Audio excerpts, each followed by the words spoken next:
Good evening, Chairman Jowl, freeholders. I'm Jeff Freeman, Rahway.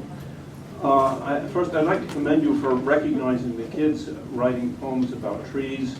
Poetry and contact with nature, with trees, have helped me in tough times and improved the good times. And I'm happy to see the kids writing poetry about trees, about anything else. A few days ago in Rahway River Park, a group of young men set up portable goals and boundary markers for an impromptu soccer game. I spoke with one of them as he arrived to do his stretches. He and his buddies would pick well-maintained grass over turf, hands down. But building new facilities, not maintenance, is the strong suit of politicians. Today, kids playing softball while dozens of their friends and family picnic nearby. Two moms on the mini bleachers. The kids did not mind the lack of spectators. Chairman Jallow, I do not forget or discount your love of the park as a tranquil venue for your family gatherings.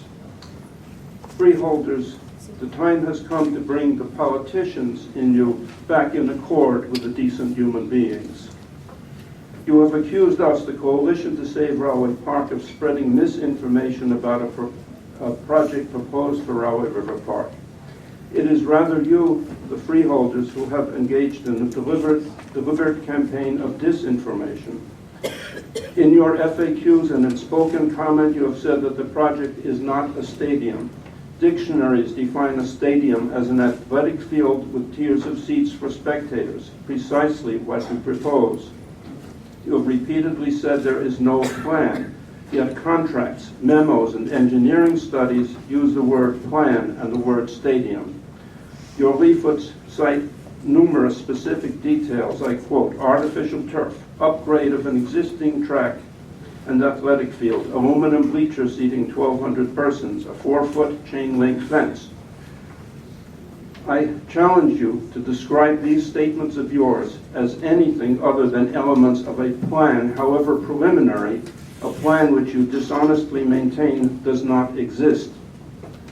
You also state that the project does not involve constructing new parking spaces. You may justify this by asserting that 1,200 spectators, plus teams, officials, and ancillary staff will not need significant parking, or that existing 400 space parking does not fill to near capacity on many days without a stadium, or that many other uses of the park which will magically not coincide with the numerous spectator events you anticipate? Which of these patent absurdities do you choose? You assert that the park is not on the state or federal historic registers and the project does not violate historic regulations. It is well known to you that the park has officially been deemed eligible for historic preservation status, which you had to take into account in previous modifications. You assert that this project will not encroach on any of the baseball fields, yet the concept overlay prepared for the county by Boulder Engineering shows just such an encroachment. Your ally in this ill-conceived plan, Rahway Business Manager Sharon Roundtree, came here to assure us that Rahway Athletics would attract no more than 400 spectators. This pretense of reassurance is intended merely to confuse as the county hopes to bring in events which will fill the stadium. The original announcement and many of the studies and memos referred to 5,000 seats. Now you say only 1,200.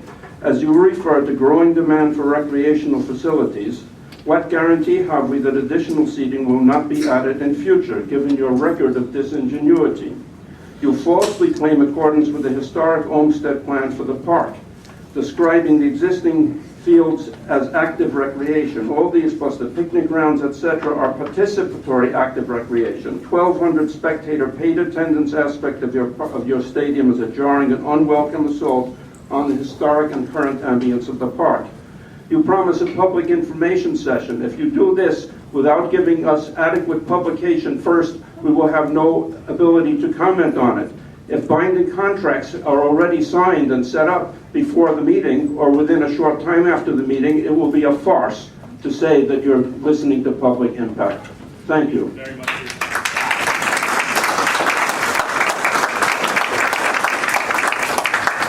Very good, Jeff. Peter Burrough, also a Rahway resident, speaking about Rahway Park.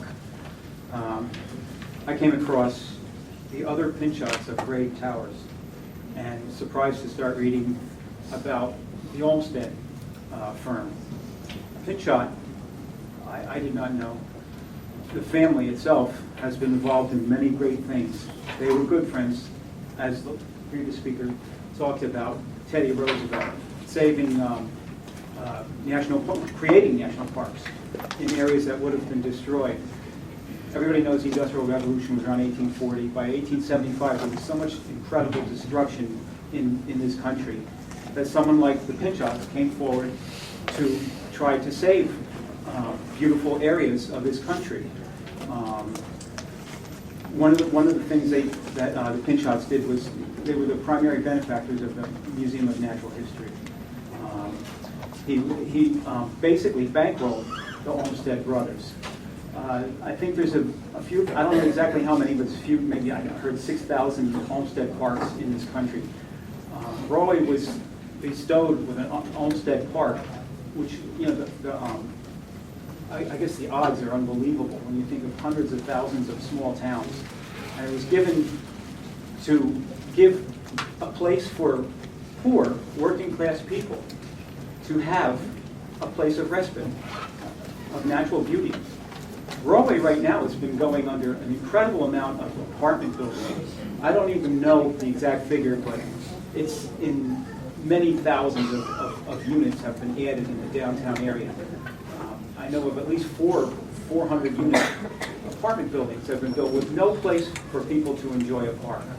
One thing Raleigh has done is that it made a tiny, in a recently made reclaimed floodplain, community garden. There's a waiting list that's huge. It uses what's called the Mel Bartholomew, it's a French intensive raised bed gardening system. And it's so small, but yet there's a waiting list.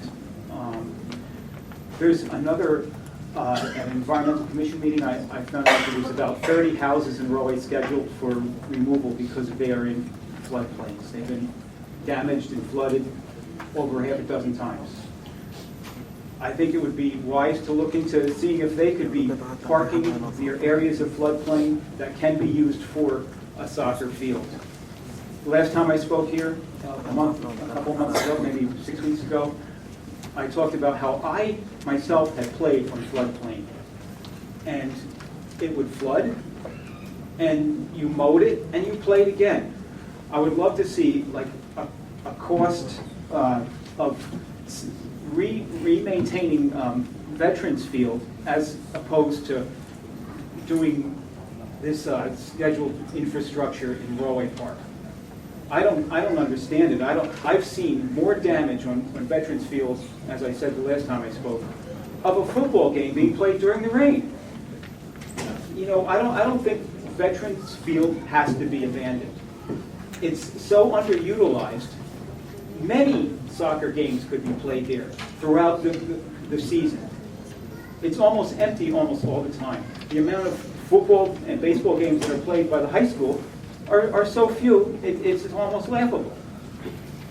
I don't really see the need for destroying homesteads. I don't know if any of you have seen when New York City had Central Park made. There's movies, there's footage. It's absolutely beautiful when they made it. It was like sculpting the earth. It's literally like a Michelangelo creation, putting in swales. It's just so beautiful, and to ruin it, it's just, I think, absolutely wrong. It's a unique piece of topography too. It's stuck in a curve of Raleigh River. If from the Clark side, you're looking at a 60-foot embankment down to the water, and you look through 80-foot trees. It's very unique and very beautiful, and it shouldn't be used as an athletic field. Thank you very much.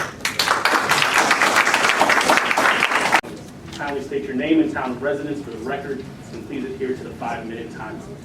Also, I'm going to ask that those of you who want to speak, maybe we can form a line, and you can speak in that fashion. Thank you. Thank you. Okay, once again, I'm here to stop the stadium from going into our park. I bet that the freeholders do not know that when Teddy Roosevelt was president, he started the whole national park concept. Your name? Barbara Majeski from Raleigh. I'm going to start again. I would bet that the freeholders do not know that when Teddy Roosevelt was president, he started the whole national park concept, taking millions of acres and setting them aside for the common man, along with Gifford Pinchot, who was the first chief of the United States Forest Service, worked as crusaders to preserve the beauty of a world that existed long before them and yet was rapidly being destroyed in the name of progress. They both came from very wealthy families, but they took a position of advocating for all people, not just the rich. They believed that some things were too good for one person to own. I guess myself and the coalition are the Teddy Roosevelts and the Gifford Pinchots of today. No one has the right to take the open space we cherish and destroy it in the name of progress. Rahway's mayor is the rich developer of today. Money still talks, no matter how much time has gone by. In the end, the taxpayers, who do not want this stadium, will suffer with an increase in taxes. Did you know that there is a group called the Rahway Park Senior Club that meets at the park every day just to walk and talk and meet with other seniors? Believe it or not, but most people who use our parks are senior year-round are the seniors, retirees who are finally able to enjoy the park with its beauty and serenity. At the last meeting, one gentleman suggested we use the pond area if we wanted wildlife. How kind of him to push the seniors off the park trail. Seniors have a voice, and we will keep speaking for what is right. Seniors we have spoken to are so upset with the plans for the park. We have nothing against children, but at the last meeting, who were urged to attend by Rahway's mayor, are getting 2 new soccer fields at Greenfield. They were misinformed by Mr. Steinman that we objected to that, and that is not true. Truly, how many soccer fields do we need? Isn't 2 new ones enough? Think of the old folks, lunchtime people, and mothers with their babies who are at the park every day. No one wants this stadium with its noise, lights, and so-called amenities, as you call it. I stand at the park entrance every weekend with my sign to let people know what is happening. Let me tell you, all are shocked. Do you not hear the 3,100 people plus who helped put you in office to represent our wishes and to support us, not to do your own agenda?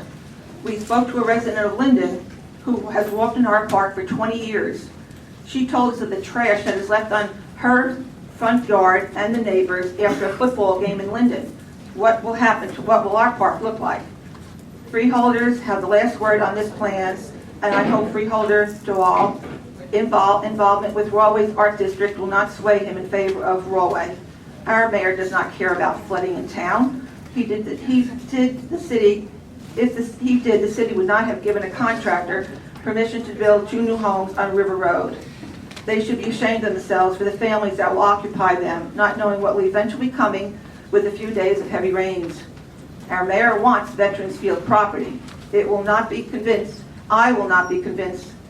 definitely after seeing what the town did to shop owners in the name of progress. I'm sure if all goes his way, he will eventually build on that lot. Putting up an amphitheater around the corner from Veterans Field, which is a flood zone, didn't stop the city. Why is that okay to do, but not okay to fix the football field, which engineers have said can be fixed with retaining walls?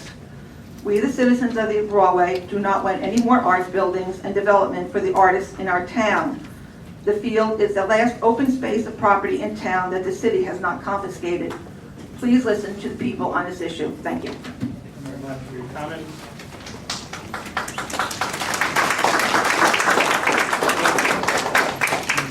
How you doing, everybody? My name is Dan Majeski from Rahway, New Jersey, speaking on behalf of the coalition.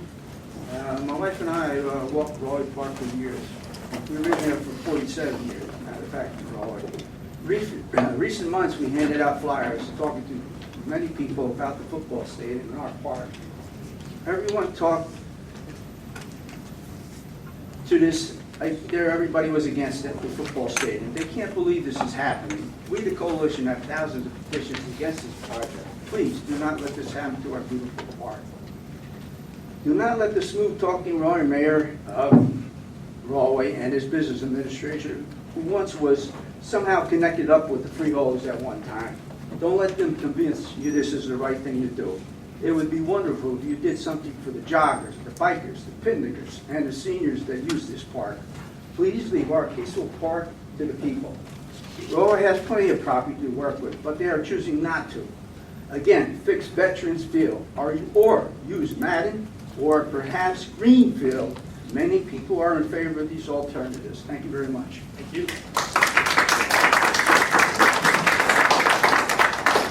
Scott Aruda, Clark, New Jersey. I have a letter that was written to us, to the Coalition's Facebook page, by an environmental engineer and water specialist. To put it in context, I don't know if anyone saw last week, CBS did a special on turf fields. And they focused on the cancer clusters that are occurring around the country from kids who are playing on turf fields from a young age, and especially goalies in soccer fields who are coming down with blood cancer from the turf. So that's one thing.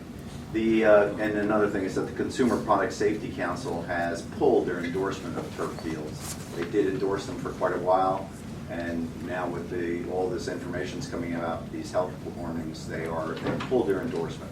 Now I know you guys have gotten a lot of laudatory comments tonight about your concern for the people of the county, but I don't understand how that squares with, I believe your plan is to put turf fields in every park in the county. So this is a letter from the environmental engineer. I'm writing to you regarding significant environmental liability costs associated with the proposed improvements to the playing field at Rahway River Park. The point of this email is not about whether or not one group will benefit more than another in the use of the proposed stadium, the historic nature of the park, or the immediate impacts on the natural environment. I'd like to address long-term environmental liability. The proposed field is synthetic, and it's anticipated that the location will be at the existing field and running track. This location is at the high point in the park, and in its current natural state, this location manages to deal with stormwater via infiltration. This central portion of the park drains from this high point, in part overland to the northeast, both over and under the road, to a drainage system that runs back under the road near the entrance from St. George Avenue, into the retention basin or lake, parallel to Rahway River. This lake drains into the river depending on the surface elevation of the water in the lake. Basically, anything that's in contact with overland stormwater runoff will probably be transported with that runoff depending on size. So where's the environmental liability? First, please note it's not my intention to diminish or slander the quality or makeup of this type of field overall. Rather, my goal is to present the probable impact of this type of material used in this fashion at this location. Without knowing the particular brand proposed, I'm defaulting to the standard list of constituent materials that make up these fields, which are available as part of the public domain. The infill, with some variety between manufacturers, is usually comprised of crumb rubber sourced from materials such as recycled tires. The surface designed to mimic grass in appearance is made up of usually polyethylene. While these materials have been extensively researched by both industry and consumer health groups in relation to the effects on the players, little concern has been given to the larger exposed areas which are usually impacted by runoff. Both the DEP and the EPA have regulations in place for surface water and sediment concentrations of contaminants, such as those found in the runoff stemming from these industrial and recycled products. Further allowable or accessible concentrations under EPA or DEP regulations are extremely low, and investigation and cleanup costs are usually high to prove, quote, to prove the negative.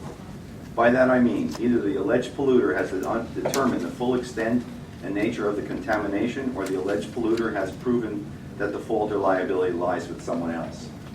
Now, before you disregard the above, I'd like you to note that a significant amount of money was paid by over 200 defendants to settle liability regarding the contamination of the Passaic River, rather than to try to, quote, prove the negative.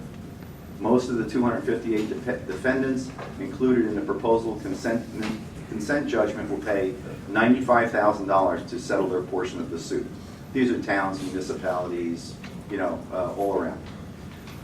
While others will pay more, up to $395,000, according to the court filings. We all live in Union County. So does Exxon's liability at the mouth of the Rahway River. Should every municipality in the county share the burden of rushed planning and thereby provide a direct source for liability? Should Exxon gaze upstream to slow down the pending two more sentences? Your time period's up. It's red. We have to be fair for everyone. Let's not go through the Passaic River fiasco. Thank you very much for your comments. Correct. Next speaker.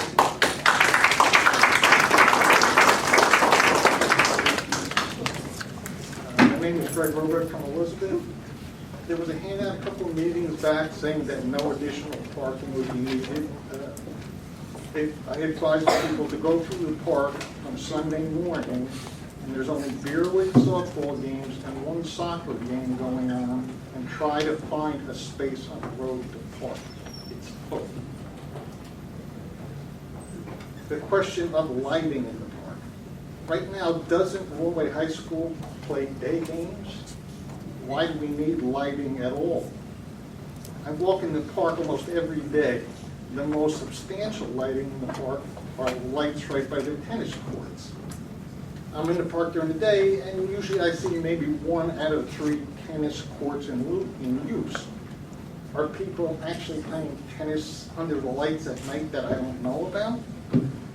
Before we go out and spend money on lighting for a football field in the park, answer the question, was money well spent on those lights by the tennis courts? I look at this park as a day park. It seems you are now determined to turn it into a night park. Exactly what night activity do you plan to hold that you need all lights for? Why is synthetic turf required? My understanding that the team currently plays on natural grass. But if they play in the park, then they'll need synthetic turf. I live in Elizabeth, close to Phil Rizzuto Park. They tore out the natural grass there and put turf in. If there's any restrictions regarding cleats and beverages, none of that is enforced because there's nobody there to enforce it. People just jump over the fence and do whatever they want. I see this past winter, synthetic turf field was installed in Warmaker. Is there a place so we can go and look online and find out how many synthetic fields have been put in the Union County Park system? What's the expected lifespan of a synthetic turf field? To me, it's almost like buying a new car. You drive it off the lot and it starts losing value right away. The synthetic turf simulator, the first day it opens, it starts to wear out. If you buy a roof or a water heater, they tell you that's a 20-year roof, that's a 7-year hot water heater. How many years is this proposed field? Nobody's going to tell you that. What's the oldest synthetic turf field currently in the Union County Park system? What condition is it in? What, if any, problems have been encountered so far with synthetic turf fields? Is there any high school in Union County that has this football field in an open public park currently? How did they come up with the number that they needed for seating capacity? Did Rollway High School report their attendance for the football games over the past few years? 1,200 is the revised number. The original number was something like 5,000. At 5,000, somebody must have had something more in mind other than Rollway High School football games. It seems to be an odd time to invest money into football. The NFL is currently trying to bury its concussion issues. There's horror stories of retired players and the health problems they face. Mike Webster and Junior Seau, for example. This offseason, several players in their 20s simply decided to retire.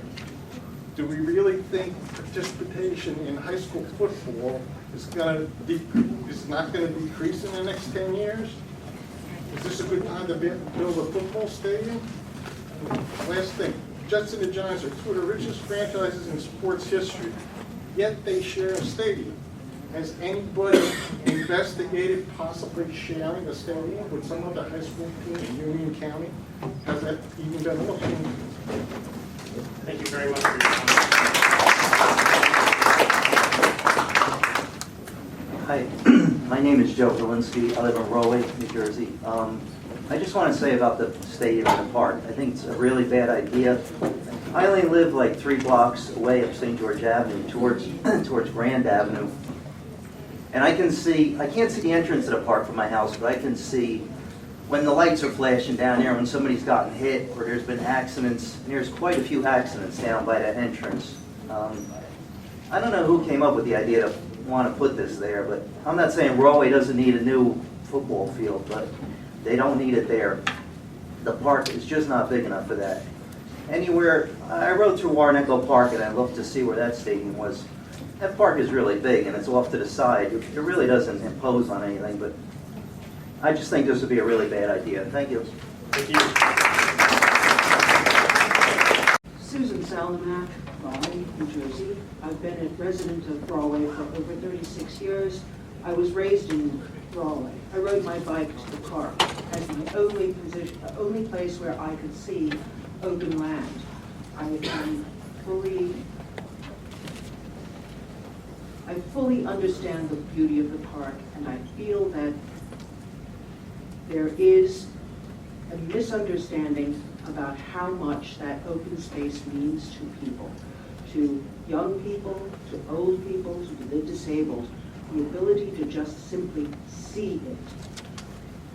I do not wish to pit ourselves against the children of Raleigh who would appreciate better facilities, athletic facilities, but I would urge that we would carefully look for another location for those facilities.